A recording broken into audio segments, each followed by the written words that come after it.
is beautiful, there's so much hope. Even in the darkest of times, there's radiating light. Live each moment fully and completely, and dance to the music of the lush green earth. Oh yeah. Hey guys, how are we all doing? So, today I'm going to start a new series, and this series is going to be everything autism related from my experience.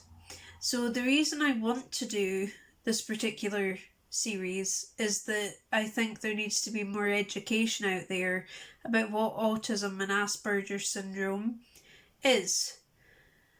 So, yeah, let's begin. So, I've got my notes here, and this is on today's topic, which is autistic meltdowns. So, let's get into it.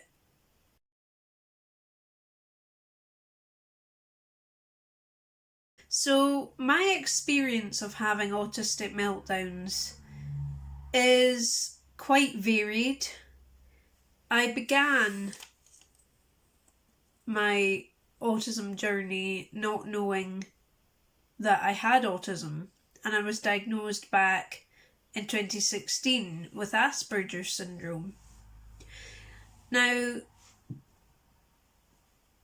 this is something that affects meltdowns, is something that affects a lot of people who have autism.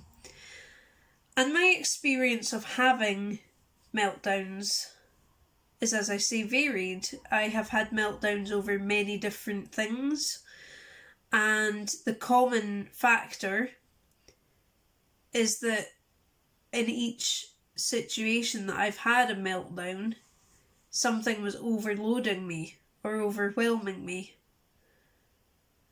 And it becomes quite difficult to regulate your own emotions, your thought processes, your mind space bubbles over. And that's exactly what would happen to me. Now, during a meltdown, everything becomes a bit of a blur at the time, but afterwards you do remember it. And I remember some instances of me never lashing out at people, but lashing out at trees and inanimate objects. And now that I'm on my medications, I don't really get meltdowns anymore, and I'm not entirely sure why that is, but I used to get terrible meltdowns, and I could not be reasoned with. But meltdowns themselves are not a terrible thing. They're not a terrible thing. They're perfectly manageable. But when I say I got terrible meltdowns, that is as a measure of how intense they were. So, yeah, I found my meltdowns to be quite intensive.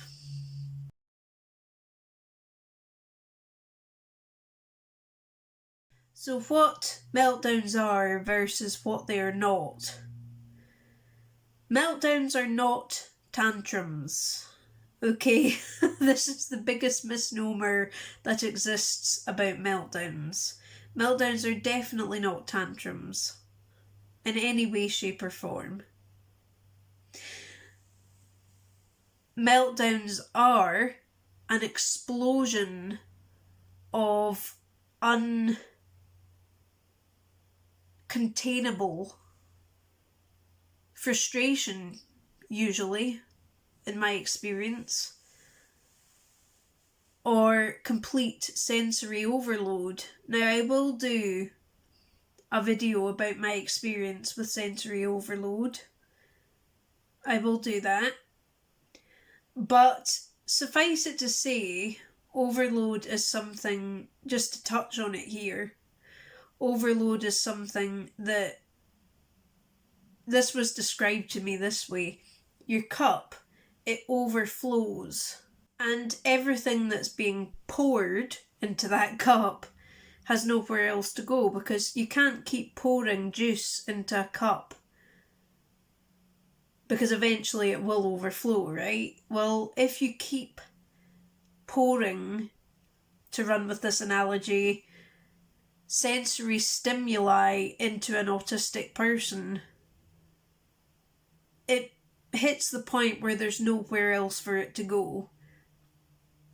And we end up with sensory overload. That can lead to meltdowns and a multitude of other complications. So listen to your autistic friend, your autistic lover, your autistic daughter, son, parent.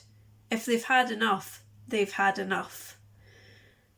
What meltdowns are and what they are not, always remember, they're not tantrums. They're not adult tantrums.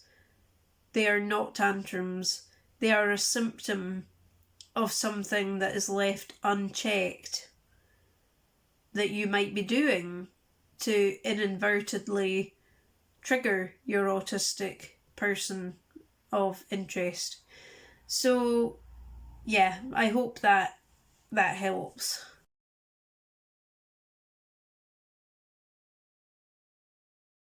So educating yourself about autistic meltdowns. This is very, very important, because in order to help somebody with their autistic meltdowns, you have to first understand them. So how do you do this? Well, the best resource you've got is the autistic person. Ask them, what's wrong? You know, it's such a simple thing to do, but it will mean an awful lot to your autistic loved one. You know, if you keep abreast of the situation. And I do think that part of understanding anything is educating yourself on it. The internet, that's a wealth of information. Educate yourself on what autistic meltdowns are. Don't just listen to my experience as an Aspergian person. Listen to all of the experiences that you can. Type in on Google, what is an autistic meltdown? And you will get screeds and screeds of information coming up, most likely. Educate yourself. It's very, very important.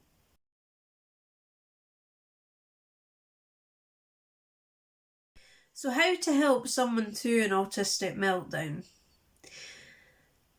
This isn't as tricky as you might think. The best thing that my mum did for me was left me to it. She stayed within proximity of me and was there to make sure I was safe, but she didn't crowd me. She didn't come too close to me. She looked out for me from afar, and that is probably the best thing my mum's ever done to help me through a meltdown. But there are other things, you know, once the autistic person calms down, speak to them. Speak to them about what happened. You know, try and get some clarity so that you can perhaps help them. Because meltdowns don't happen in a vacuum. They really don't. So, because of that, it's very, very important, very, very important to make sure that you're checking in and wait until the autistic person is calm enough to interact with you. But when they are, definitely do check in. And during the meltdown, give them their space.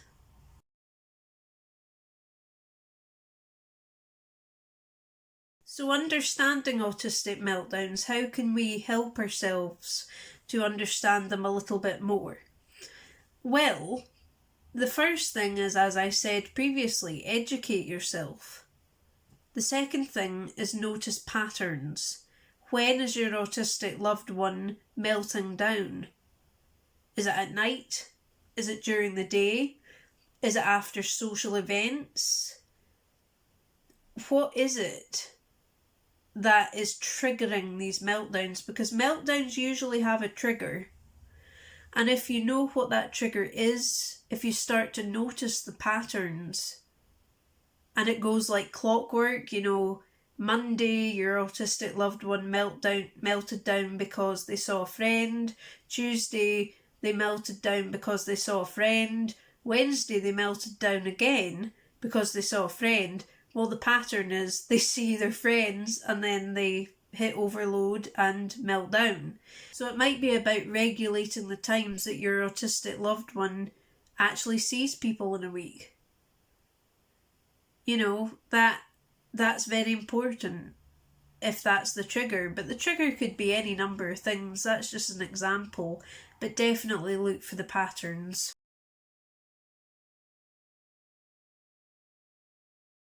Trying to avoid autistic meltdowns in the first place is a tricky thing to do. It is a tricky thing to do, but it is perfectly doable. The first thing you need to make sure is that you are avoiding overload in your autistic person. Now, how do we do that, you might ask? Well, again, notice the patterns, so know the triggers, speak to your autistic loved one, and they will tell you what happened if they know. If they don't know, then obviously you will have to kind of do a bit of guesswork. But yeah, I do think that noticing those patterns is incredibly important. The other thing is stop that cup from getting too full and overflowing with sensory stimuli. So it might be that you encourage stimming. What is stimming? Well, I'm going to do a video on that.